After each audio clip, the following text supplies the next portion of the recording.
So we need to talk about how we measure public opinion, and when I'm back in class with you tomorrow, we'll talk about the more advanced stuff. So the big objective here is understanding how a poll is conducted and what's coming out of that. So if you take a look at this slide, you've got the types of polls that College Board expects you to know.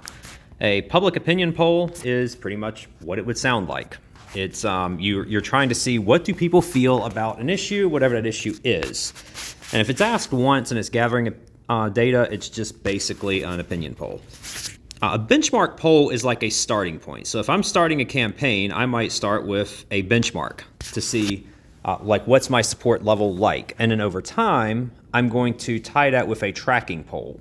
And I want to track how people change their views over a time period. So a good example might be, do you approve of the war in Iraq? Well, when it starts, I'm going to see how did people approve of it when the war started. And then I'm going to go from there to see how did people feel about it as the war went on for months and months and months. And if you looked it up in real life, what you'll see is you saw a trend of going from supporting it, a majority of Americans supporting it, to a majority of Americans not supporting it.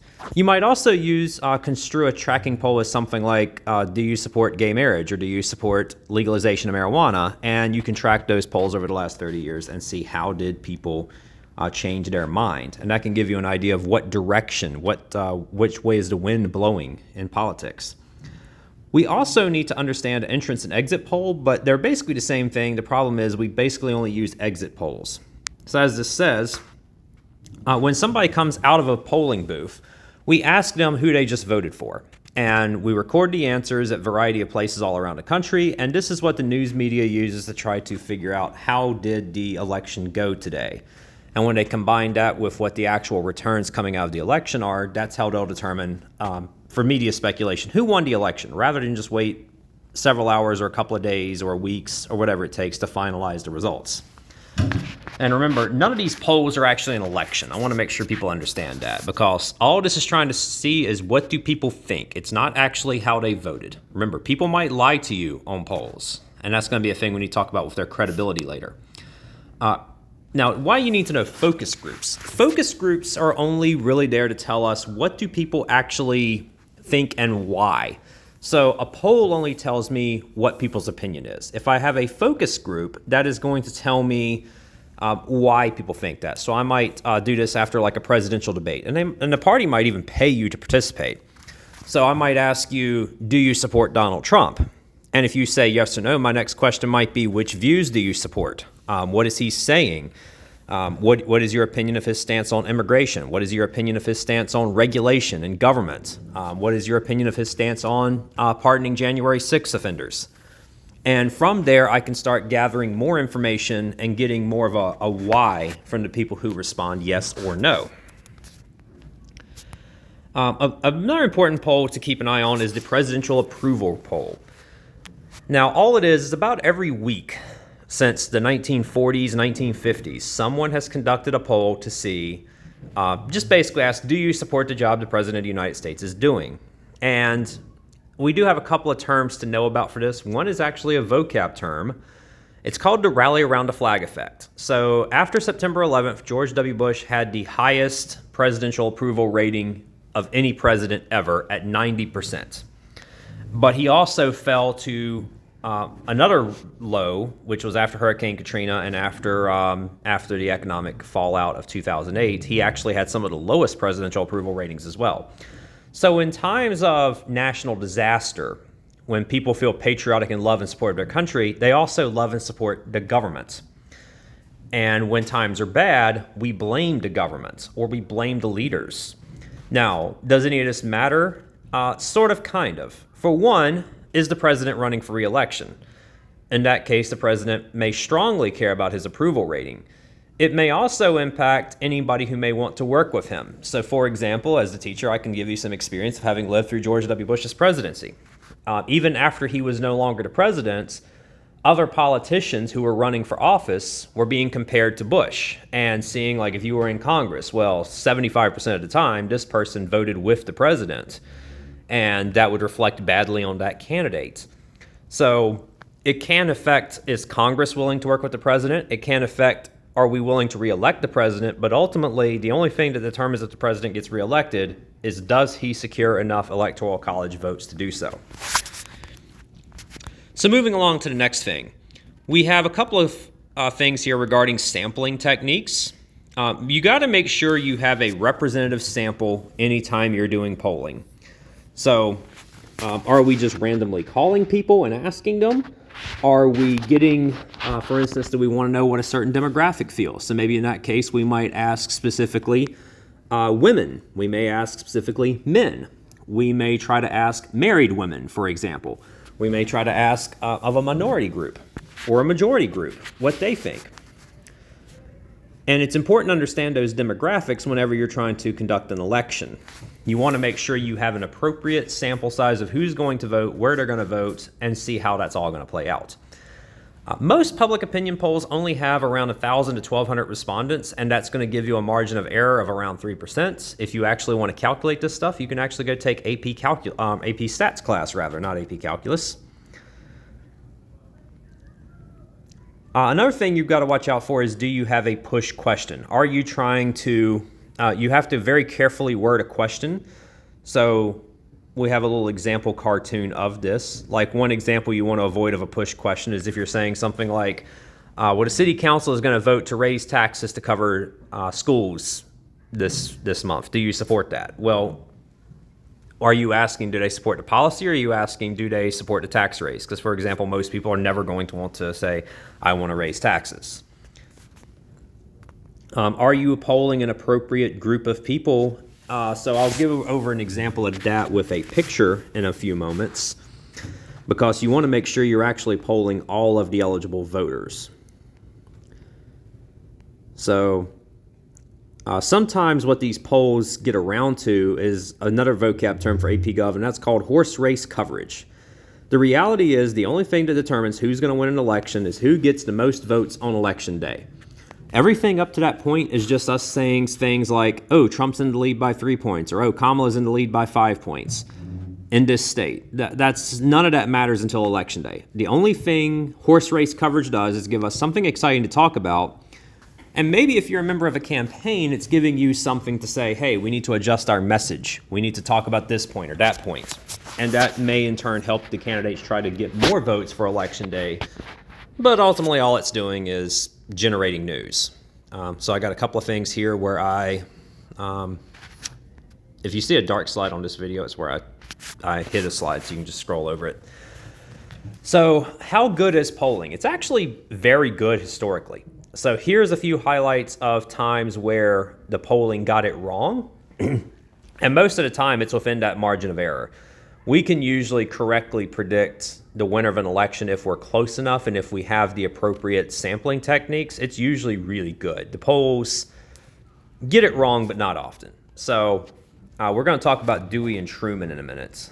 The Bush-Gore one in 2000 was actually a pretty famous one, but you also see it's also within the margin of error, and quite frankly, the media just called it too soon. Now, the one I said we would talk about and how you've got to make sure you're polling a appropriate sample of the people. You can actually go read about this famous picture, Dewey defeats Truman. Now, you probably don't remember learning about President Thomas Dewey. That's because he was never president. What went wrong here was the pollsters that were working for a man, I don't remember his name, but he's in that article, were doing public opinion polls by landline telephone. And this is in the 1948 election. Only the middle class and upper class people have a telephone.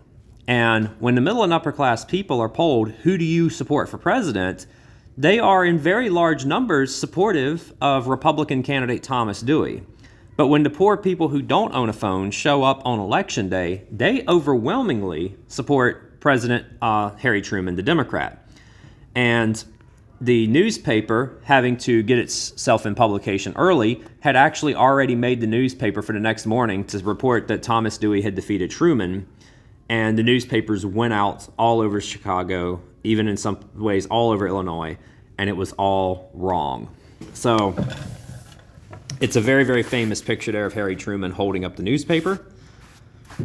So So, of course, we have to make sure we're having an appropriate sampling technique. A major challenge of that now is a lot of people don't actually answer the phone when people call them and they don't recognize the number. So trying to get people to respond to polls is a pain.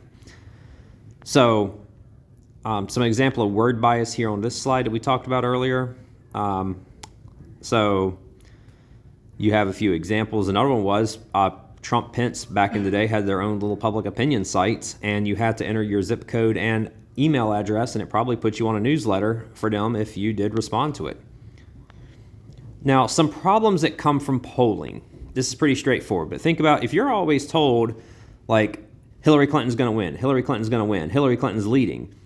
If you looked at the journal that went along with this video at the time I'm recording it, what ended up happening there was potentially a lot of Hillary Clinton voters decided not to go out and vote, not stand in long lines, not go through the hassle, because they've been told all this time Hillary Clinton's going to win, and they thought, well, why bother voting? And potentially left the door open for Trump to get just enough votes in just enough states to win that thing. It may also lead to a bandwagon effect. If you think that a certain candidate is doing very well, it might lead to more and more people kind of jumping on the bandwagon and going with the winning candidate rather than actually stopping and thinking through a situation and voting for the candidate that they most support based on their views. So another thing about public opinion, and this is a really good chance to stop and review.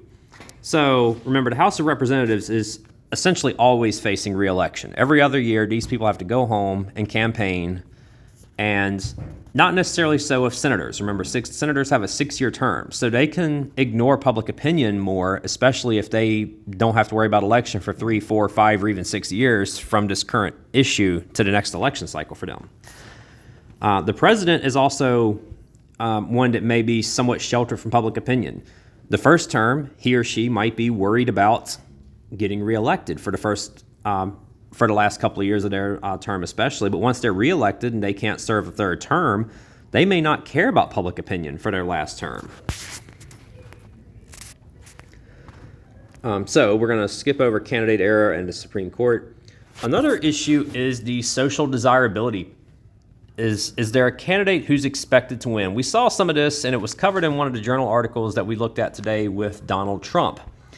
Donald Trump was not socially popular to say in 2016 among some. So there's a speculation, a hypothesis of sorts, that there were what we called the shy Trump voters who, when the curtains were pulled and they filled out a ballot in 2016, they filled out Donald Trump, but they may have told their friends that they weren't voting or they supported Hillary or they were still unsure. They may have told you something like that. There's also one concerning race. Los Angeles Mayor Tom Bradley in 1982 was running for the California governorship. And people were scared of being called racist if they didn't say they'd voted for Tom Bradley. And so when pollsters would ask them who they voted for, they would say, well, I'm voting for Tom Bradley. But then on election day, Tom Bradley lost by a lot. So what we've seen over the years is African-American candidates have underperformed against their polling numbers, and the speculation is people are scared of being labeled a racist if they're seen or heard saying they intend to vote for a white candidate over a black American candidate. You also got a group of people called the undecided voters. So they make a decision maybe on election day, maybe in the week or so leading up to it, and is there something that makes them break late? Like in 2016, at the very 2 to 3 weeks before the election, there was this story that broke that Hillary Clinton was being investigated by the FBI over her emails. And that may have led to a lot of people who were undecided saying, all right, there is something, in fact, to her emails, and deciding that they trusted Trump more often than not. So there's also just which way are the undecideds going to go. How likely are candidates, or how likely are people to change their mind as well, might be a factor. In terms of declining polling participation, one issue is that even in the 90s, a third of people who were called and asked for their opinion would respond. Now, nobody answers the phone and nobody wants to respond to these things. So you're starting to have response biases. And another, start wrapping this up, is voters are now more in tune to social media. but is a social media poll. Like, it's very, very easy to make a poll pop up, and it happens sometimes, to ask you for your opinion on a topic or even who you plan to vote for. The problem is, due to something like VPNs or any hackers that may be out there, do they accurately know where you are when they conduct a poll via Facebook, Instagram, Twitter, now X, or Google? So there's also, we'll wrap up with this slide, but there's also been a aspect, and if really the future of polling might be this: can you figure out people's opinion without actually asking them the questions?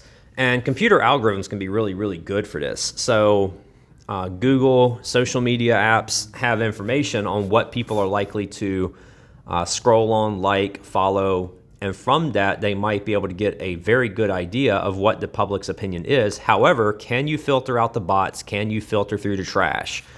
And figure out what the public wants without actually asking them. And that's going to be the magic. Thank you for watching the video. Hope you watched the whole thing. Hope you learned from it. And hopefully I will see you again soon.